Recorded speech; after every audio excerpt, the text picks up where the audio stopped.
Yun!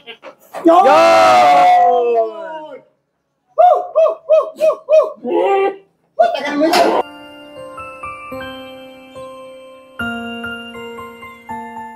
Okay, magandang umaga sa inyong mga viewers. So welcome to the second vlog ng HBR Jacobs Goat Farm. So ngayon ay nabigyan tayo ng magandang balita ng ating tagapag-alaga ng farm. And yung matagal na naming iniintay ay dumating na. So ngayon, nag-text sa akin si tagapag-alaga sa farm na nag-hit na daw ang isang doe natin. So yung isang doe na yon ay si Yen.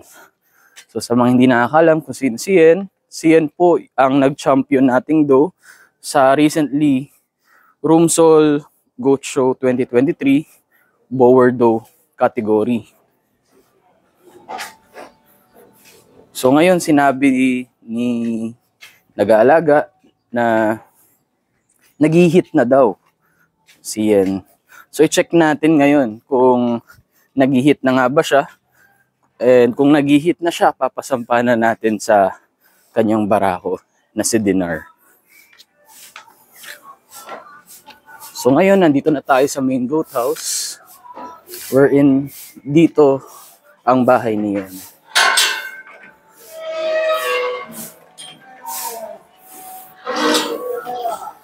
So dito sa goat house natin, nandito yung mga alaga natin, Wine-welcome tayo.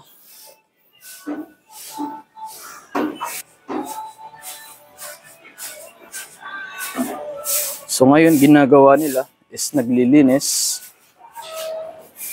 Then after nilang maglinis, magbibigay na sila ng silage for the morning. So sa umaga hindi agad kami nagbibigay ng feeds, silage muna. So ito si Yen, ang aming matagal nang iniintay na mag-hit. So currently 1 year old na siya. If I'm not mistaken, hindi pa siya nagwa 1.5 years old. So it is the correct time para i-breed siya. And yun, i-check muna natin kung nag-hit nga ba talaga siya. So i-check natin yung kanyang reproductive organ, yung kanyang ari, kung may indikasyon na nag-hit siya.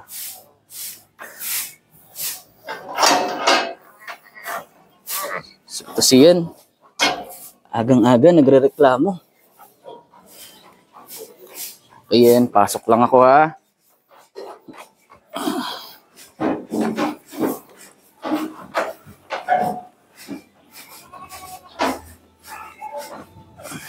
So check natin.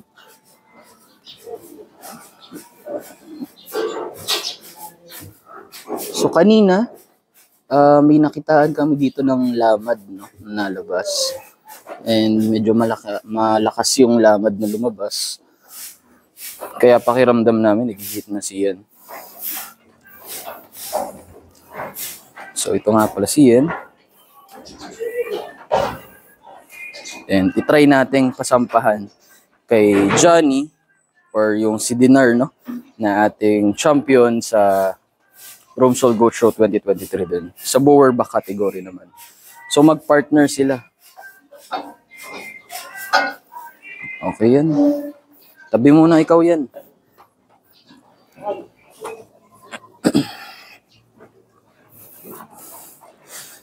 Kuya,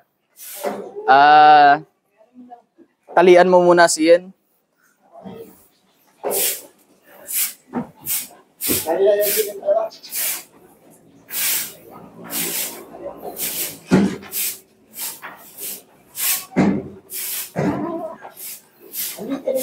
Dito ka na.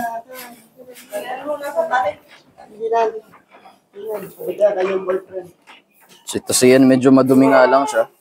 Kasi everyday nilalabas namin sila sa kanilang playground. So hindi naman may iwasan na hindi sila magdudumi since nasa lupa lagi sila.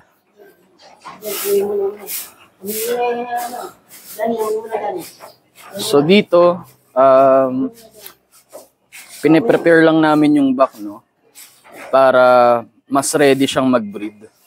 So pinapaamoy muna namin yung ari ng babae dito sa barako natin na si Dinar. So para pag pinasok namin itong Sien sa loob, ay bigla na agad kakastahan ni Johnny. No? Hindi na matagal yung kanilang mating. So alam namin na ready na si Dinar kapag siya ay naingay na.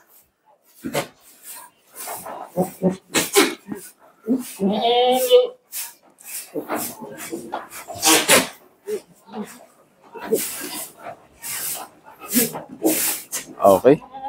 Ano kuya? Pwede na? Pasok na natin. Tulungan na natin si kuya. Papasok natin si Dinar. Okay. Then hopefully magpasampasiyan, no? Dito siya ako puro.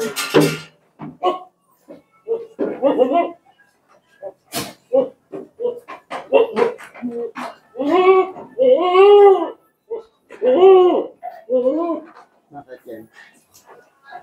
Ha?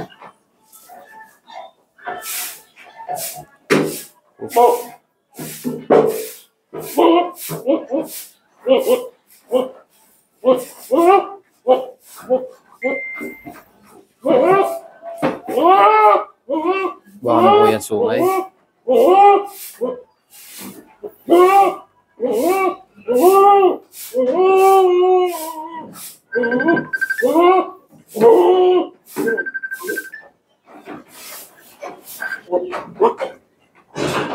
Bumigay na siya, no? Oo, bumigay na eh. Yun. Yan. Yun! Woo! Woo! Woo! Woo! Woo! Tagal mo yun. So yan, nakastahan na si Ian, no?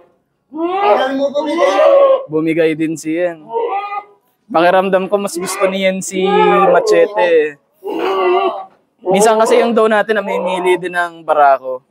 Pero minsan katulad ni Ian ay nabigay din. Kasi si Ian talaga at si Johnny ay, or si Dinar ang tinadhana. So ayoko talaga siyang ibigay sa ibang back dito sa farm.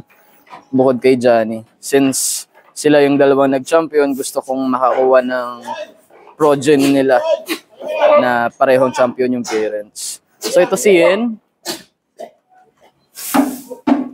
Okay, very good yan. Pasensya ha, very stressful lang nangyari sa'yo.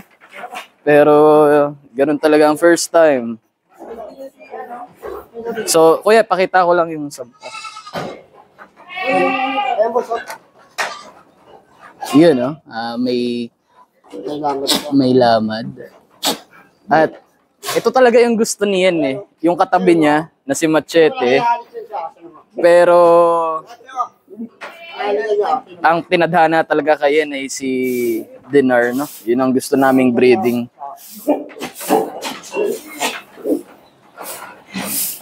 Okay, salamat kuya. Nagaling yung pwede sa loob sa umahan. Pinaamoy talaga yun. Pinaamoy niya talaga. So, thank you yan. Hopefully yan, no? By 35 days, ma-check ko na kung buntis ka talaga or hindi. And hopefully, buntis na through ultrasound, no? So sa mga nagtatanong po, paano po malaman kung buntis na or hindi yung doe natin?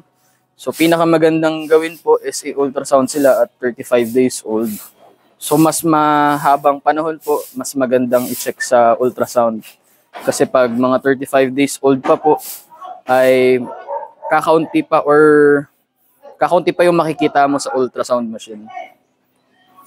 Pero pag mga 2 to 3 months old na pong buntis, so maganda na pong makita yan sa ultrasound. Pansin na po yung mga babies. Pero sa ngayon, maghintay tayo ng 1.5 month, then i-ultrasound natin tong CN. And hopefully, ay magka-progeny na tayo dito sa farm. At ito na nga ang makukulit naming mga bata, no?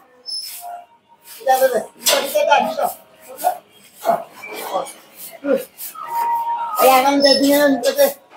Nakakit ka. Sorry, nakadete na kami. Okay, so dito na po nagtatapos ang vlog natin. And thank you po sa panonood.